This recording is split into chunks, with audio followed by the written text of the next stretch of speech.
আসসালামু আলাইকুম। সবাইকে জানাচ্ছি রমজান মোবারক। আজকে আমি একটা ব্যাটার দিয়ে ৩ টা ইফতারের আইটেম করে দেখাবো। ইফতারের আইটেম ৩ টা ভালো লাগলে অবশ্যই চ্যানেলটা সাবস্ক্রাইব করবেন। আর ফেসবুক থেকে দেখলে পেজটি ফলো করে রাখবেন। তাহলে চলুন মূল পর্বে চলে যাই। প্রথমে আমি একটা মিক্সিং বোলে ব্যাটার তৈরি করে নিচ্ছি। দিয়ে দিলাম বেসন ৪ চামচ, কর্নফ্লাওয়ার দিচ্ছি ৪ চামচ। কর্নফ্লাওয়ার না থাকলে অবশ্যই চালের গুঁড়া দেবেন, তাহলে খুব ক্রিপসি হবে। দিয়ে দিলাম হলুদ গুঁড়া সামান্য, মরিচের গুঁড়া 1/2 চামচ, ভাজা জিরা গুঁড়া সামান্য, ধনিয়া গুঁড়াও সামান্য, 5 ফোড়ন 1/2 চামচ, বেকিং পাউডার দিলাম 1/2 চামচ, লবণ দিচ্ছি 1/2 চামচ, আদা রসুন বাটা 1/2 চামচের একটু বেশি। আমি চুলাতে তেলটা গরম করার জন্য দিয়ে দিলাম। শুকনো উপকরণগুলোকে একটু নেড়ে চেড়ে নিচ্ছি। নেড়ে চেড়ে নেওয়ার পরে নর্মাল পানি দিয়ে একটা ব্যাটার তৈরি করে নেব। ব্যাটারটা অবশ্যই খুব ঘন হবে না, পাতলাও হবে না। আমি হালকা হালকা পানি দিয়ে ব্যাটারটা তৈরি করে নিচ্ছি।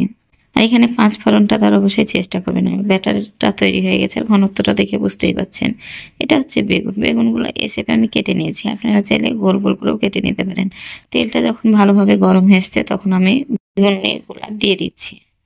অবশ্যই ব্যাটারের ওপর বেগুনগুলো নিয়ে এভাবে দিয়ে দিবেন। দেওয়ার পরে যখন দেখবেন নিচটা হালকা লাল হয়েছে তখন এভাবে একটা খুন্তি দিয়ে উল্টে দিবেন। এরকম খুন্তি দিয়ে উল্টাতে পারেন, কাঁটা চামচ দিয়ে উল্টে দিতে পারেন।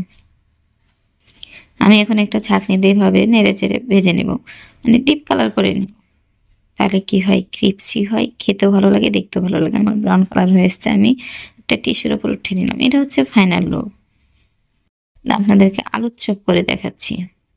এটা হচ্ছে আলু। আমি এখানে আলুটাকে ভালোভাবে সিদ্ধ করে নিয়েছি, আর যেহেতু অনেক গরম একটা মগ দিয়ে এভাবে আলুটাকে ম্যাশ করে নিচ্ছি। আর একেবারে আলুটা সুন্দর করে ম্যাশ করে নিতে হবে যেন কোনো গোটা না থাকে। দিয়ে দিচ্ছি লবণ 1/2 চামচ, হলুদের গুঁড়া সামান্য, ভাজা জিরা গুঁড়া সামান্য, মরিচের গুঁড়া সামান্য, ধনিয়া গুঁড়াও সামান্য, গরম মশলা গুঁড়া দিলাম সামান্য। এখানে 3টা পেঁয়াজ কুচি দিয়ে নিচ্ছি। আদা রসুন বাটা দিলাম 1/2 চামচ। ভালোভাবে আলুটাকে মশলার সাথে মাখিয়ে নিতে হবে। আর চেষ্টা করবেন আলুর মধ্যে যেন কোনো গোটা না থাকে, একেবারে ম্যাশ করা যায়। আমার আলুর মধ্যে একটা গোটা ছিল, আমি ফেলে দিলাম। আমার আলুটা কিন্তু ম্যাশ করা হয়ে গেছে। আমি এখন এভাবে আলুর চপগুলাকে হাতের উপর নিয়ে হাতের তালুতে চেপে চেপে বানিয়ে নিচ্ছি। আমি এভাবে সব আলুগুলাকে বানিয়ে নিলাম। আর এখন ব্যাটারের মধ্যে আলুগুলা ডুবিয়ে তেলের মধ্যে দিয়ে দিচ্ছি। যেহেতু প্রথমে আমি বেগুনিটা করে নিয়েছি, এজন্য তেলটা কিন্তু এরকম কালার চলে এসছে। আর অবশ্যই আলুর চপগুলা করার সময় জালটা রাখবেন মিডিয়াম। নিচটা যখন লাল হয়ে এসছে তখন এভাবে একটা খুন্তি দিয়ে উল্টে দিচ্ছি। এটা অবশ্যই দেওয়ার সাথে সাথে উল্টাবেন না, নাহলে পরে বেসনগুলো কিন্তু ঝরে যাবে। আমি এটাকে নেড়ে চেড়ে ব্রাউন কালার করে ভেজে নেব। আর এভাবে অবশ্যই বানিয়ে দেখবেন, এত ক্রিপসি হয়, খেতে কিন্তু খুব মজা হয়। আমার আলুর চপটা বানা হয়ে গেছে। এখন আমি বানিয়ে দেখাবো ডিমের চপ। সেম প্রসেসিং আমি আলুটাকে আবারও ম্যাশ করে নিচ্ছি।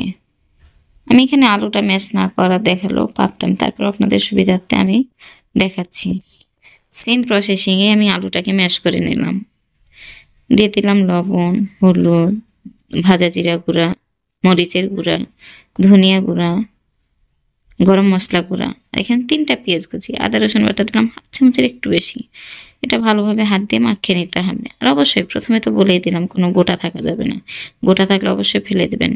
এভাবে ম্যাশ করার পরে আমি হাতের তালুর ওপর এভাবে চেপটা করে নিচ্ছি। তারপরে এখানে অর্ধেক ডিম আমি ডিমটা কিন্তু প্রথমে সিদ্ধ করে নিয়েছিলাম, তারপর কেটে নিয়েছি।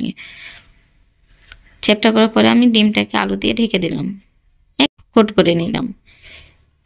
এই ডিমটাকে আমি 4 টুকরা করে নিয়েছি। আর খেয়াল রাখবেন আলুতে ডিম যেন দেখা না যায়। সেমভাবে আমার করা হয়ে গেছে। ব্যাটারটার মধ্যে ডুবিয়ে আমি এখন এভাবে তেলে ভেজে নিচ্ছি। আর এই আলুর চপটাকেও ডিপ কালার করে ভেজে নিতে হবে। হওয়ার পরে একটু উল্টে পাল্টে ভেজে নিচ্ছি। আর এটা ব্রাউন কালার করে ভেজে নেব। আমার আলুর চপটাও ভাজা হয়ে গেছে। আমি একটা প্লেটে উঠিয়ে নিলাম। এটা হচ্ছে ফাইনাল লুক। আশা করছি আজকে 3টার ইফতারি আইটেম ভালো লেগেছে। ভালো লাগলে অবশ্যই লাইক দেবেন। আমি আপনাকে একটা কেটে দেখাচ্ছি, দেখেন কি সুন্দর হয়েছে। আর অবশ্যই একবার বানিয়ে দেখবেন, এভাবে বানালে খেতে খুব দারুণ লাগে। ইফতারের আইটেম 3টা ভালো লাগলে অবশ্যই চ্যানেলটা সাবস্ক্রাইব করবেন। আর যারা চ্যানেলটা সাবস্ক্রাইব করেছেন তাদেরকে তো অসংখ্য ধন্যবাদ। যারা করেননি প্লিজ চ্যানেলটা সাবস্ক্রাইব করেন। আর অবশ্যই কমেন্ট করে জানাবেন আইটেম 3টা কেমন হয়েছে। আল্লাহ